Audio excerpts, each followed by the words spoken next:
Hey guys, my name is Dr. DeFabio. I'm here at Ravenswood Chiropractic and Wellness Center in Chicago, here to talk about chiropractic care and TMJ pain. TMJ, your jaw joint, really your temporomandibular joint.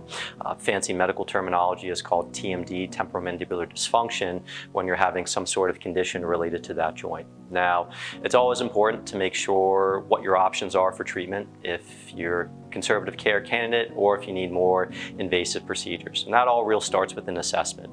Once you have an assessment to kind of give further clinical guidelines as a particular option for conservative care, we can look at what our treatment options are and what's available.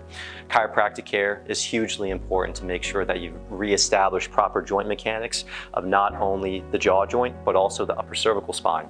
There's a really delicate relationship of the neck and jaw function. So having that assessment first and any sort of chiropractic adjustments or gentle manipulations and mobilizations to reestablish joint mechanics are really important.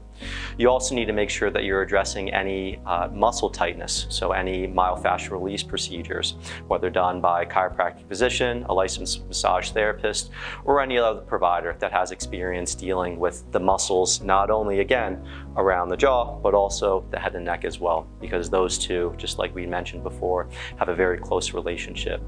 In addition, acupuncture therapy is amazing for helping to accelerate the healing process for any jaw-related conditions.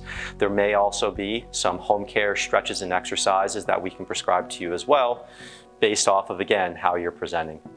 While we're doing all these hands-on treatments, there may also be passive therapeutic modalities, something more traditional like electrical stimulation therapy or ultrasound therapy to help decrease inflammation and muscle tension, but there may also be advanced modalities like class 4 laser and shockwave therapy to help reduce inflammation and reduce pain, but also to address the muscle tension component and again, to allow for better joint mechanics. So it really all starts with an exam to get a baseline, so we can figure out what tools in the box are going to be the best for you. And from there, we can get you out of pain and back to where you need to be.